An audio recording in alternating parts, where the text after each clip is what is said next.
visited the memorial that has sprung up a quarter of a mile from the crash site. I thought of you listening to him, and it just made my heart break for you. I'll always just remember, that he was saying goodbye. Just a couple of months ago, I sat down with John F. Kennedy Jr. for what turned out to be his last television interview. Who would have ever thought? People come up to me and say, your father is a great man, and that, that happens to me several times a day, and that's a really special thing. This can't be happening to our school. I know. And he came into the library and shot everybody around me. He should be safe at school. Yeah. It should be a safe place. The bodies of as many as 16 people are still here at Columbine High School, victims of the worst school shooting in American history. I'll never forget Michael Scholes, who had lost his son, Isaiah, and a young man named Craig Scott, who had lost his sister, sat down with me. All these people that I was praying for, 30 minutes later, their brothers and sisters were showing up. But not your sister. It was one of the most profound and even spiritual experiences I've ever had. We are joining you from Westminster Abbey, the site of Princess Diana's funeral. Does it still shock you, the incredible impact she had on so many people? And you must think about her every day. I do, and it's a complicated thing because it's very, very difficult to realize that I'll never speak to her again. It's an extraordinary thought. The bomb shook Oklahoma City. 168 people were killed, more than 800 injured. It's an incredibly moving experience to be here and just walk around the area where the federal building used to stand. There's certainly images from that story that I will never be able to get out of my mind, like the fireman holding that baby. We, the jury, in the above entitled action, find the defendant, Orenthal James Simpson, not guilty of the crime of murder. Many people you well know believe this so-called search for the killer or killers is a joke. If Rodney King is the most famous beating victim in America, then the second most famous is certainly Reginald Denny. And there's no police presence down here. They will not enter the area. Is your head, it looks like some of your head is missing right It is. there. If they vote for confirmation, they risk being portrayed as ignorant about the mental anguish and humiliation that results from sexual harassment. World attention has focused on the Allied push into Kuwait and Iraq to end Saddam Hussein's occupation of Kuwait. Why did it take so long to get our cargo, equipment, men here? We have brought more people over here in less than 6 weeks than we brought into Vietnam in 8 months at the height of our buildup. This is the biggest thing that's happened to me in my life. And you're asking us when we're ready to go home, or I don't want to go home and miss this.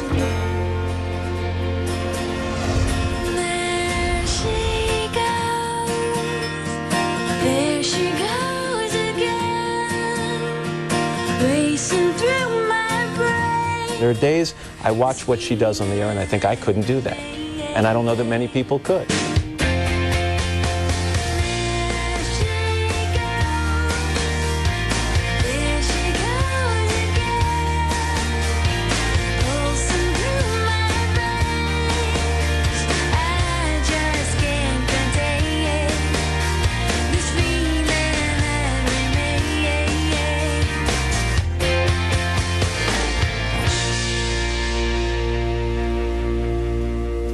And we want to thank producer Yal Fetterbush, editor Mark Evans, associate producer Nick Palladino, senior researcher Ernie Angstadt, and graphic designer William Huncannon for putting that piece together. Wow. Isn't it amazing, the history that all of us have had the privilege of witnessing here on the show, just all those events, it's amazing. Well, I think what's amazing is that you've held us, America's hands, through a lot of very difficult times, and that's why we are here celebrating. Everybody on this show does that. I know, but you deserve your day today. And some of the weird things I did. Whoa. Yeah, well, we could do a whole 3-hour show. And in fact, we're going to. And you'll be glad. So thank much you, more Nina, of our for celebration. using that but first, this is Today on NBC. She used some of it. Yeah, I know. And God only knows what I'd be without. God only knows what I'd be without. 7:30 now on a Wednesday morning. It's the 31st day of May, 2006, and not an ordinary Wednesday. It's also Katie's last day here on Today, and some people have come outside and wanted to hold some signs and wish her well. Some of these people started lining up 15 years ago. Just hoping this day would come. Just hoping to get a seat. Anyway, we've got a big crowd outside, and we're going to get outside and say hi to some of those people in just a couple of minutes. Meanwhile, inside Studio 1AM, Matt Lauer, along with the guest of honor this morning, Katie Couric. This is fun because you're doing all the work today. You know what I was thinking yesterday for some reason? You know, over the 10 years we've sat next to each other, you know how many notes we've written each other? Yes, that we'd get in a lot of trouble if people saw. Can you imagine if I had said, you know, Katie, I've saved every one of them. and I put them in a book. And I'm selling them. It would be the last day either of us worked in this business, but it's one of the things I like to remember. Anyway, in just a moment, 6 people I know had a very big impact on Katie during her time here. They're pretty much ordinary people leading fairly normal lives until a big event changed them forever, and we're going to hear from them in just a couple of minutes, plus a special performance from Martina McBride and Trisha Yearwood, and later Tony Bennett. Not a bad lineup. I know, and Martina. Exactly right. McBride as well, so. But first, let's head outside. Mr. Roker has a check of today's weather. Today's weather is brought to you by The Devil Wears Prada, starring Meryl Streep and Anne Hathaway. June 30th, only in theaters. A beautiful morning out here, and nice sentiments for Katie. Where are you guys from? New Jersey and New York City. All right, you came a long way to get here. At 4:30 in the morning. All right, you got good seats. Okay, no more coffee with Katie. I like that. All right, well, we'll give you her address and you can show up. Anyway, let's check it out, show you what's going on. Another hot one. Syracuse today, 91. Cleveland, hello, Cleveland, 89. Nashville, 93. Norfolk, Virginia, 91 degrees. Rest of the country, you can see the heat is on in the southwest. 80s, 90s, 100s through the Gulf Coast. 70s and 80s in the Pacific Northwest. That's what's going on around the country. Here's what's happening in your neck of the woods. All right, we've got another steamer here with 70 degrees and high humidity, 78%. More importantly, look at the dew point, which is 63 degrees. So it is feeling very uncomfortable again. 60s and 70s heading out that door. Mansfield, you're at 70 degrees. So is Ashtabula, mid-60s in Akron. And we've got partly sunny skies, sort of a hazy sunshine, and I think the possibility of some thunderstorms later today. 88 the high. Some storms could become strong or severe. Weather, Matt. All right, Al, thank you very much. You know, Katie, during our time here together, we've had the privilege, I guess you have to say, to interview a lot of ordinary people who've shown extraordinary courage. And there have been a handful who I know stood out in your mind, and we decided to revisit those people and give them a chance to tell you what you've meant to them.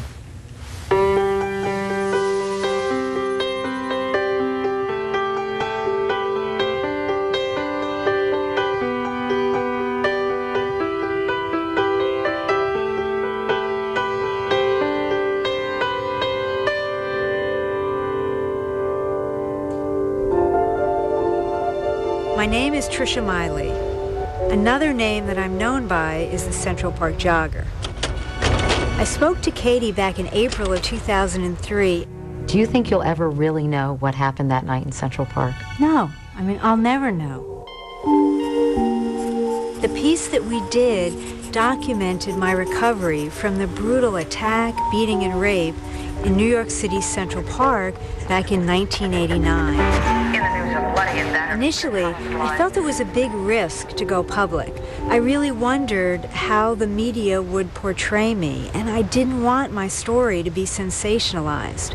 Yes, I can come back here. When Katie and I went back to the place in the park where I'd first been attacked, I became more and more comfortable, and you know, I actually showed Katie the scars on my head, and I actually had her, you know, touch my scalp so she could get a better sense of what had happened. And it's been a healing The effect of the piece I did with Katie was made so clear to me the very next morning. I was stepping out of a cab, and a woman tapped me on the shoulder and told me that she had seen the piece. And then tears welled up in her eyes, and she told me that she had a brother who had a head injury. And she said seeing me filled her with so much hope, and that she was going to go and tell him about me. I'd love to say directly to Katie, thank you for seeing me as a survivor and helping me to heal.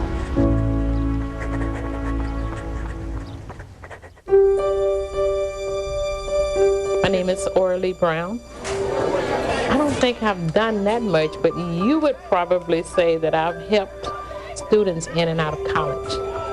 Let me take a class of kids and follow them. And I say, give me the class that you don't think will make it out of elementary school. That's the class. So if they're all together working on the same goal, I felt that we had a really, really, really good chance to make it, and we did. That's what I'm here for. If you got a problem, I got a problem. The problem was trying to get these kids through high school. In 1999, 19 of the 23 students went on to college. And college it's hard, but it's fun. They had called me to come to New York. During the interview, Katie said to her audience, I want all of you guys to send Miss Brown $1. And you know what we received? $33,600. The nicest lady in the world. Katie was so sincere. For more information about how you can contribute. Every 4 years, a group of my kids graduate and go on to college, and every 4 years, I pick up another first grade class. God bless me. He really did. And so I have an obligation, as long as I live, to try to make some boy and some girl's life a little bit easier than mine. And that's all I work for. I work to make sure that they can go to college. My baby.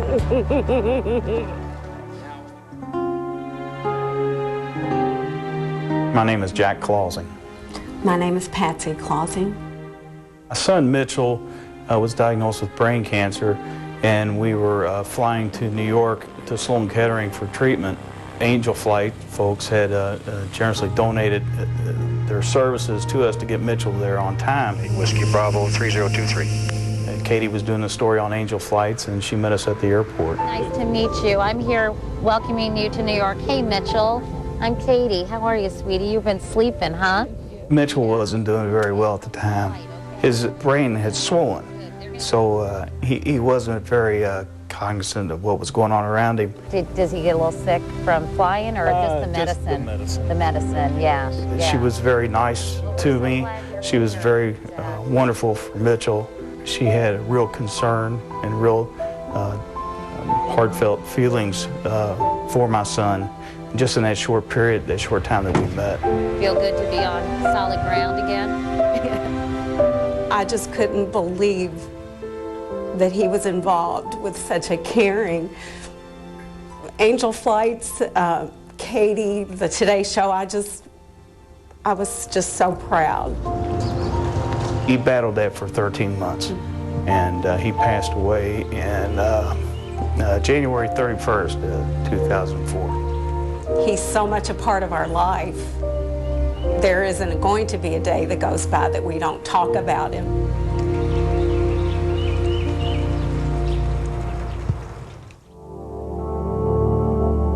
My name is Lauren Manning, and I am a 9/11 World Trade Center survivor. I was severely burned on that day.